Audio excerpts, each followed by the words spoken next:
दुनिया में ऐसा कोई व्यावसायिक रसोईघर नहीं है जो हमें चिप्स, श्निट्ज़ल और फलाफल जैसे डिशेस सर्व करने के लिए डीप फ्राई ना करता हो। यह हेल्दी नहीं है, हम सभी जानते हैं, और शायद इसका मुख्य कारण वह तेल है जिसमें इन्हें बार बार तब तक तला जाता है जब तक यह ऐसा न दिखने लगे।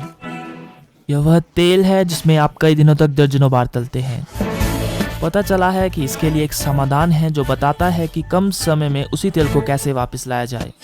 पहले तो मुझे लगा कि यह कोई अजीब बात है जिसका कोई मतलब नहीं था। धीरे धीरे मुझे डेटा का पता चला। मैंने अपने काम के स्थान पर अपने रेस्टोरेंट में किए गए प्रयोग में इसके परिणामों को देखा।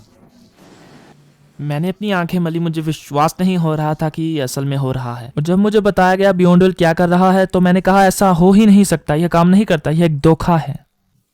और हम उस पाउडर पर वापस आएंगे जिसने रेस्टोरेंट मालिकों और तेल व्यापारियों को हैरान कर दिया था। लेकिन पहले हमें यह समझना होगा यह गंदा तेल हमारे लिए कितना खतरनाक है। हर दिन रेस्टोरेंट में 3 दिनों तक एक ही तेल में तलने के बाद उसने चिप्स और श्निट्ज़ल को तला और एक बार फिर श्निट्ज़ल और एक बार फिर चिप्स को। यहाँ देखिए, हमारे पास ये क्या है?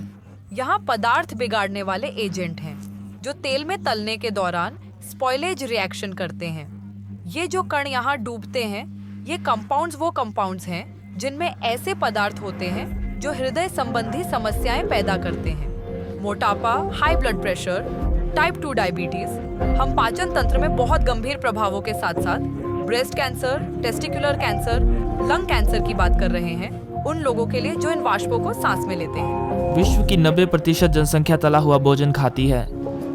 अगर हम रेस्टोरेंट और हर कारखाने को तेल फेंकने के लिए मजबूर करें जैसा कि हम घर पर खाना तलने के आधे घंटे बाद करते हैं तो खाने की कीमत 100 गुना ज्यादा हो जाएगी। माइकल पिनहास जो संस्थापक है बियॉन्ड ऑयल के, उसकी स्थापना उस बीमारी का इलाज खोजने के उद्देश्य से की गई थी जिससे वह पीड़ित थे। 38 वर्ष की आयु तक मैं 99% खाद्य पदार्थ नहीं खा सकता था जो एसिडिक थे, और मैं उस स्थिति में पहुंच गया जहां डॉक्टर्स ने मुझे बताया कि जल्द ही मुझे एसोफेजियल कैंसर हो जाएगा और मैं फिर इस जीवन को छोड़ दूंगा। मैंने कहा कि मैं जो कुछ भी कर रहा हूं उसे बंद कर दूंगा और रिसर्च लेबोरेटरी खोलूंगा खास विशेषज्ञों के साथ जो एसोफेजियल कैंसर के विशेषज्ञ हैं मेरी समस्या को दूर करने के लिए। मैं स्वस्थ रहना चाहता था, यह पहला लक्ष्य था। अपने लिए उपचार ढूंढने के प्रयासों ने उनका ध्यान ऐसे पदार्थों पर केंद्रित किया जिन्हें पोषण संबंधी पूरक माना जाता है और जिनकी अब्सॉर्प्शन कैपेसिटी ज्यादा होती है। संयोगवश विकास का ध्यान तलने के तेल पर केंद्रित हो गया। कई वर्षों के रिसर्च के बाद कंपनी एक फॉर्मूला विकसित करने में सफल रही। हम ये देखने के लिए मिगडल हैमक में स्थित बियॉन्ड ऑयल के डेवलपमेंट सेंटर पर पहुंच गए कि यह कैसे होता है। इसलिए हम यहाँ एक फ्रायर के साथ है जैसे रेस्टोरेंट में होते हैं और आप हमें पूरी प्रक्रिया दिखाएंगे। हम धीरे धीरे गर्म तेल में पाउडर डाल रहे हैं। पाउडर गर्म तेल में अब्सॉर्ब होना शुरू हो जाता है। इसकी क्रिया कैटलिस्ट के रूप में शुरू हो जाती है बहुत तेजी से। सभी विषैले पदार्थ। हर दिन के अंत में फ्रायर से तेल निकाल लिया जाता है और उसे बाहरी कंटेनर में डाल दिया जाता है ताकि रेस्टोरेंट फ्रायर को साफ कर सके। आप इसे दिन में कई बार कर सकते हैं। और जब तेल फ्रायर से फिल्टर तक चला जाता है तो एक फिल्टरिंग प्रोसेस बनाया जाता है। कई मिनटों तक सारा तेल बियॉन्ड ऑयल के पाउडर की परत पर से गुजरता है और आप देखेंगे कि कुछ भी वापस फ्रायर में नहीं जाता है। ठीक है, तो हम आपके पाउडर से छानने के लगभग 5 मिनट बाद हैं। चलिए जांच करें। खैर, यह वह तेल है जो फिल्टर करने से पहले और पाउडर डालने से पहले फ्रायर में था, और यह है जो बाद में हमें मिलता है। जो हम देखते हैं वो वास्तव में तेल से छानकर निकाला गया बियॉन्ड ऑयल का पाउडर है। सभी विषैले पदार्थ, पीएच पोलर सब्सटेंस, एक्रिलामाइड जो कि एक कार्बन है, यह सिगरेट और तेल में मौजूद अन्य मुक्त कणों में भी मौजूद होता है। यह सब वही है, घिनौना है। इस पाउडर में सभी इंग्रेडिएंट्स फूड एडिटिव्स हैं जिन्हें हम सामान्य रूप से उपयोग करते हैं। एक बहुत हाई क्वालिटी वाला प्रोडक्ट जो फिल्टर प्रोसेस की प्रक्रिया के बाद तेल में नहीं रहता।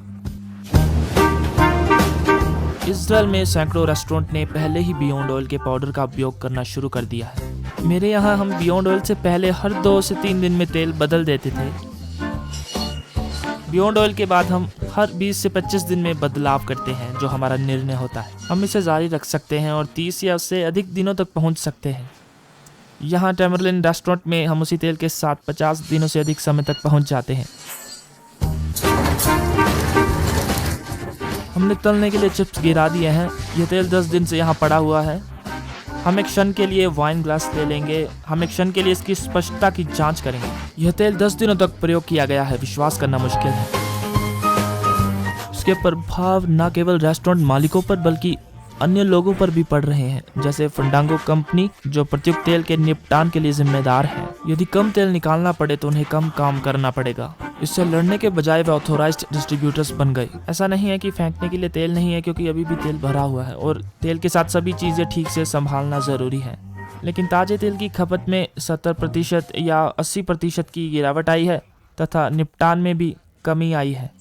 और पॉसिबल बेनिफिट्स न केवल तत्कालिक स्वास्थ्य पहलू में है बल्कि पर्यावरणीय पहलू में भी है। यह क्रांति सभी दिशाओं में है। उन्हें कम तेल उगाना पड़ा। उन्हें यूरोप से इजराइल तक जहाजों में कम तेल ले जाना पड़ता है, फिर बंदरगाह से गोदाम तक, फिर गोदाम से ग्राहक तक। फिर मैं इस तेल को केवल CO2 इमिशंस के संदर्भ में ही एकत्रित करता हूँ। यह प्रदूषण की मात्रा में एक अद्भुत कमी है।